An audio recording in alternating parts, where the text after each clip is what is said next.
Та хөх төрмөс сургалтын төвөөс өртөөлөн буулгасан сүнс ба сүнсний ертөнд судрын 3 дугаар бүлгийг сонсож байна.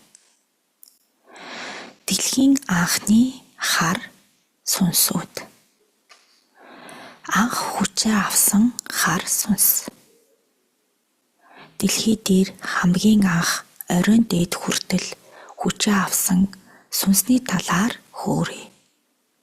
Үүслийн бус анх хүчээ авсан шүү.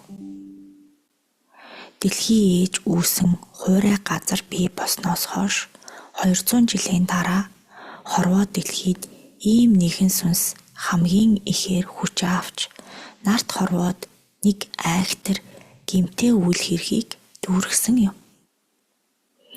Энэ хар сүнс дэлхий дээр байсан зөв, сайхан эрчмүүдээс хулгайлж түүнийг өөртөө хувиргасан буюу өөрийн эрчим химнэлд уусгаж сүнсгэл биедээ шингээсэн юм. Өвгөд бид түүнийг хамгийн анх хулгаан үйлийг хийсэн гэж нэрийдээд байгаа юм. Энэ сүнсийг онцлсны учир нь түүнээс өмнө ямар нэгэн хар муу сүнс даврах буюу хулгаан үйлийг хийдэггүй байсан. Тэр сүнс хөрс шорооны чулуунаас гарсан дөнгөж бүрэлдэж эхэлсэн хөрс шорооны эрчмүүдийг зүгийн хатгуурт сүүл мэт сүүлээрээ байгаль ээж дээр бий болгож байсан сайн зөв эрчмээс улгаасан. Өдгөө тэр сүнсээс улбаатайгаар олон сүнсүүд хулгаан үйл буюу сайн эрчим, зөв дэмтэй эрчим, хүмүүний сүнсэглүүдийг хулгайлдаг болсон юм. Тэр хулгаасан эрчмээрээ чулуудыг үртэс болгон хайлуулах хэмжээний бэлгийн хар эрчмийг үүсгэсэн. Тэр бүрэлдсэн хөрс шороо чулууны химийг аваад өөр эрчимд хувирган аргын ертөндтөр буцаан цацаж тэр чулууд учир нь үл ойлгоцгүйгээр бутран үүрч унан хийсэд байсан юм. Хорн өдөө дарагдсан байгаа.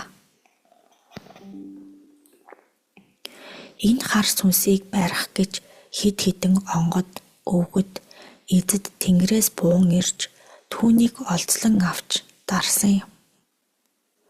Олзлуулахаас бусдаар бусад хар муу сүнсүүдэд өөрийн тоосонцруудаас үлдээсэн бөгөөд хэд хэдэн хэсэг хувааж тараас нь тоосонцрууд нь нэг сүнс дээр эсвэл нэг үр дээр цугларах аваас буцан сэргэж болзошгүй байдаг. Өдгөө хүртэл яагаад тэр тоосонцрууд нэгдэхгүй, бүрдэхгүй тэр сүнс шиг сүнс дахин давтан гарч ирээгүй вэ гэвэл нартад хийгээд бэлэг ертөнцид тэр тоосонцруудыг бусад өвгөд хоорондоо эвсэн нийлж ямар нэгэн бүрдлийг нь тоосонцрыг нь ямагт мөрдөн мөршгөж дарж устгасаар ирсэн. Өдгөө зонхилох тоосонцруудыг нэг сүнсэд эсвэл нэг үрд нийлүүлэхгүй байхаар дараад байгаа. Эдгээр хар сүнсүүд нэг нэгнтэйгээ эвлэлдэн нэгдээд байдгийн цаана тэр хүчээ эргэн сэргээчихвэл харын ертөнц хизээч мөхөгдөшгүй, дарагдашгүй гэж тунгаадаг байгаа юм. Тэгэхээр тоосонцор хэмээх нь тун итгээд хачин эд байх нэт. Өөр хооронд нь нэгдүүлж болохгүй хэсэг тоосонцрууд байхад өөр хоорондоо заавал нэгдэн тоосонцрууд байна.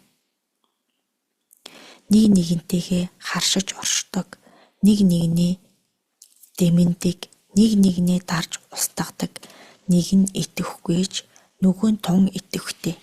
Эсвэл нэг нь итгэхгүйж нөгөө нэгний хүчээр хоёул хүчээ аван оршдог тоосонцрууд байдаг юм. Нэг сүнс хэдэн тоосонцор байх вэ? Сүнс бүрт нэг байна. Харин хоорондоо холбогдвол сая айлцантай адил үйлчлэлтэй. Тоосонцор дотор тоосонцороос гадна юу байх вэ? Та нарынхаар эс юм да. Эстэй адил багахан хэмээр жигд хэмээр хөдлөнө. Дээш доош эсвэл тойрог хэлбэрээр гэх мэт хөдлөнө. Анхны шунлын хар сүнс. Хамгийн анхны шунлыг үүсгэсэн хар сүнс нартын эгэл жирийн хүмүүнээс бий болсон. Тэр хүмүүний сүнс махан биеэс гарч халин одохын өмнө тал бүрт хуваагдахдаа хүмүүний шуналд үйл ариун ихээр бус баг хэмээр тэр сүнсэд байсан юм. Тэрээр бэлзэг эд баялагт шунаагүй бөгөөд ханилан байсан ноёндоо сайхан хөөх уяг хийж өгөх гэж нэг барын араас хөөж аваад чулуун хавцлын ирмэгт яг барин авахын үзүүр дээр газар дуунан чулуунд дарагдаж махан бие нь мөгсөн. Эрт цагтаа ан гөрөөг ир эмгүй л хийж байсан юм. Энэ бол ихэн эрэхт ёсны үе байв.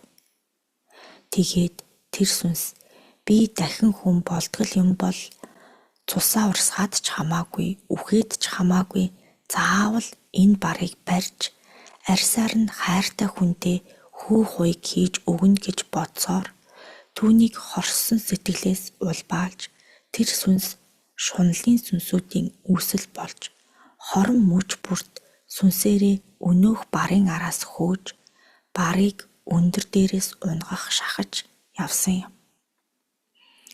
Барьж чадаагүйдээ цаг мөч өнгөрөх тусам улам бүр уур хилнэнд дүрлэлцэн явхдаа хар сүнс болон хүчээ авсаар байгаад жимээр явж байсан барын дээрээс хоёр чулууг унгах нөхцөлийг бүрдүүлж унгаад өнөөх барын арьсаа авсан түүхтэй юм. Одоо энэ сүнс хаана байгаа вэ? Мөхөөсөө. Тэгээд бас яасан бэ? Тоосон зуруудаа үлдээсэн болов буурлаа. Өөрийн хураасан хамаг хорсолт, сэтгэл, хонзонд санаа, хураасан муу эрчим бүрийг барын арьсны ширхэг бүрт шингийн салхинд нэг л сэгсэрч хар муу эрчмээ хар муу сүнсүүдэд салхиар тараасан. Ингэж тараахад хүмүүнд ч хүрээд түүнээс хойш хүмүүнд шунал их баг хэмээр байдаг болсон юм. Тэр цагаас шунлын шулмас, шуналдан, шунлын зэд зэгрүүдийг үүсгэм бий болгож өдгөө хүртэл нартад үлдээжээ. Анхны сорогч сүнс. Хамгийн анх хүчээ хантал хураасан сорогч сүнс өдгөө хүмүүний махан биеэс бусад ан амьтдыг хэрзээтэл тураалган тураалтай хүмүүн мэт болгож сороод байгаа хар сүнсүүдийг үүсгэсэн юм. Тийм сүнсүүд эрчмээр нь эд эсээр нь шимэн сордог. Одоогоос 4,000 жилийн тэртээд энэ үйл хэрэг өрнжээ. Тэр үед хар муу эзэн сүнсний нэг унлага нь цаг модны занглаа гэмээр дүртэй захиралдаж махиралцсан биетэй өөрийн биеэс салаасан 23 ширхэг гуурс мэд тэмтрүүлэлтэй тэдгээр нь хоёр талдаа 11 хойд талдаа нэгээр байрлах бөгөөд түүн дээр эзэн сүнс тогтож оршдог байв. Та нарынхаар бол ясуудыг ямар ч хэлбэр дүртэйн мэдэгдэмгүй ирлэн хурцлуултай болгон хурцлсан гэмээр толгойтой унлага байжээ. Тэр унлага эзнээ үргэлж нуруунд дээрээ суулгаад шогшдог байлаа. Тэгтэл нэгэн удаа өөрийн эзнээ унлага дээр тогтон суух хэсгээс эхлэн 23 тэмдлүүлээрээ ороон боож эхлээд залхин барьж итсэн юм. Түүнээс хойш дахин ийм үйл хэрэг өрнөхгүй хэмээж болгоомжлон ирсэн атлаа өдгөө хүртэл 693 эзнээ эзэн унлагууд байна. Ингэж эзнээ идүүлэхгүй тулд унлагын захирагчид унлага өөрсдөө гаршуулж өөрийн тоосонцрыг тэр унлага дотроо хийж бүтээдэг болсон юм. Үрс та нарт дээрх тоо хэр их тоо байна вэ? Нилээд их байна аа. Хар муу сүнсүүдийг үзэж би өгöd бидэнд бол дэндүү их тоо энэ. Тэр унлага яасан бэ бурла? Тэр унлага тэр үеэлээс хойш үзэгдэлгүй нуугдаж очсоор одоогоос 2900 орчим жилийн өмнө баригдсан. Тэр хооронд өөрийгөө дахин төрж, мэдлэх, дахин бий болгох тоосонцроо энэ тэнд нуусан хэмээн яригцаар байгаа. Тогширсон унлага шиг дахин ийм унлага бий болохгүй гэсэн айдас захирагч нарын дунд байдаг юм. Тэр явдлаас үүдэн унлагуудыг хариуцсан захирагчид болон гим хийсэн унлагуудыг хорин дахин тийм үйлдэл хийлгэхгүй тулд тал бүрээс нь жигшүүлж, тамлаж, хашраадаг. Тийхүү унлагыг үүсгэхдээ түүнийг хариуцах эзэн сүнсүүдийн тоосонцроос авч бүтээн гэсэн хуулийг харийн ертөнцид анх тавьжээ. Тийм учраас ямар ч хар муу сүнсний унлагыг энэ нэг муу унлага байна гэж тунгааж болохгүй. Энэ тийм эд байна гэж басан бодож болдоггүй юм шүү. Хамгийн эртний донгийн хар сүнс.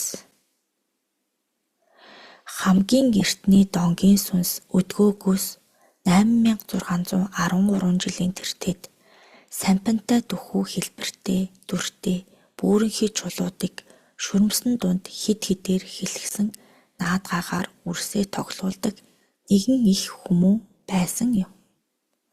Хоёр тиш нь ингэж савлуулж хөдлөгдөг тийм наадгаа тоглоом байсан. Чулуудын дотор талд дандаа ан амьтдын шүрмсүүд бий. Үүнийг өдгөө өгöd аргачлсан чулуу наадгаа гэж айлдаж байгаа. Түүгээр үрсээ сурхан эрхлүүлж наадуулдаг байсан ба ээжийнхээ үгийг сонсох дургүй байсан бага үрэн бараг гариг бүрт чулуудыг эргэлдүүлэн жингнүүлсэн мэт үйлийг давтан тоолдог байсан юм. Энэ нэгээр нь шүрмсэн дундуур нь чулуудаа гүйлгэн эргэлдүүлж суусаар байгаад гүлрөө харттай болсон. Ээж аав нь тэр үрээ загнаж занчин бусад үрс зүгээр жингнүүлэн наадаж байхад чи яагаад тэднэр шиг тоглохгүй гүлрөөд байгаа юм бэ хэмээн уцаарлсан авиануудыг гаргадаг болжээ.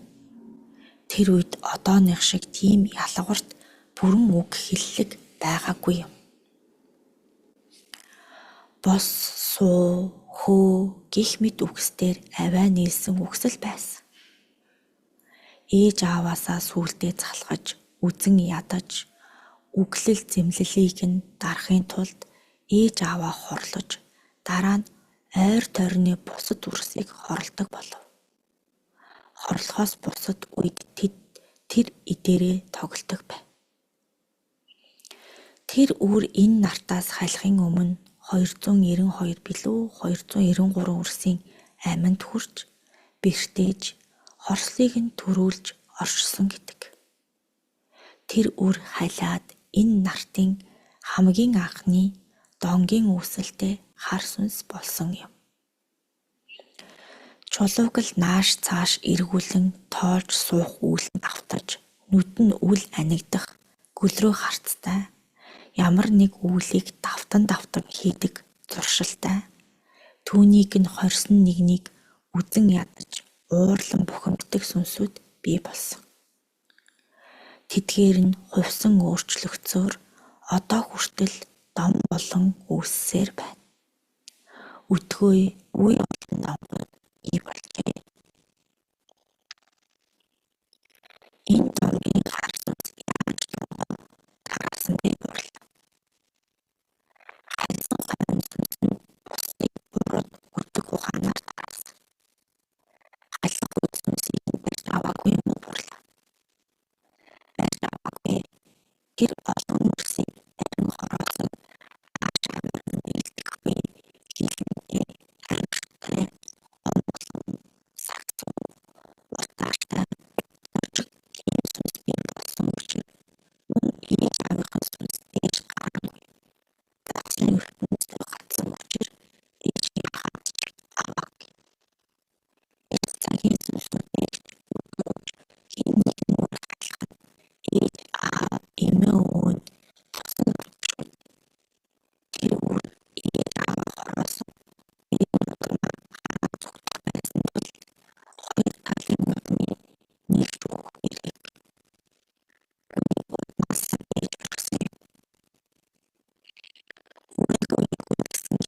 нүдний агшин болгоё гэж хэлцэлдүүлэх хэргийг тэнгэр дандгайлан авах боломжтой байдаг.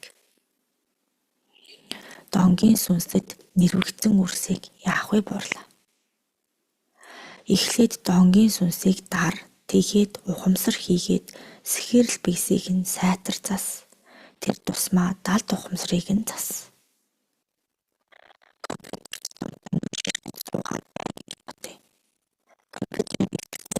Донгийн сүнс тараад байна уу? Хүүхдүүд чөлөө завгүй тоглож байна шүү дээ. Хүүхэд ч гэлтгүй залуучууд бас 20-30 хүрсэн аав болсон үрсч тоглож байна. Наад эдгээр чинь их олон үйл хэрэг тарж байгаа шүү.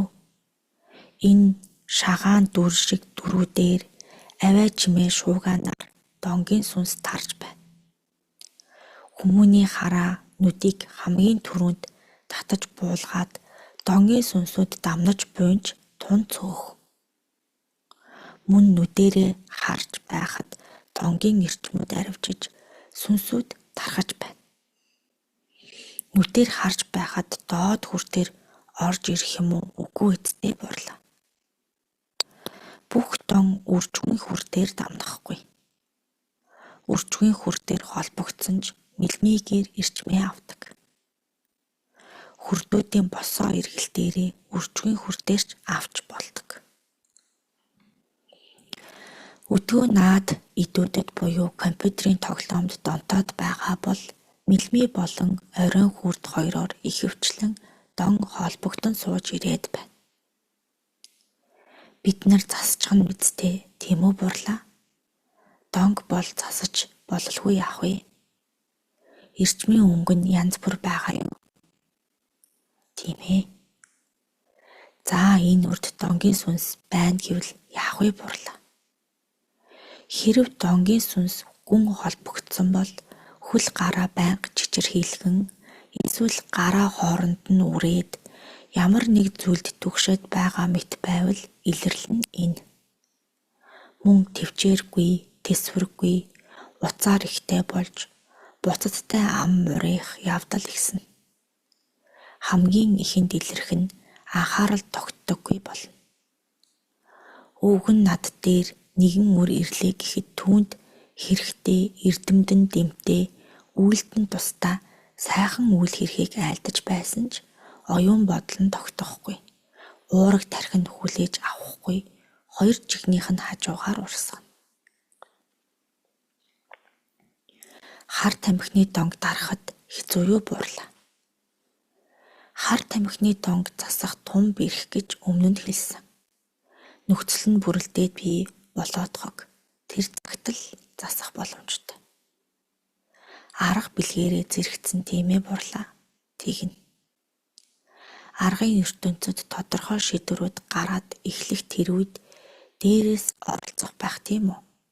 Гэхдээ та нар дээрээс эрчмийн түвшинд багасгах 20 гарах хэмжээ хийж л байгаа бидтэй буурлаа.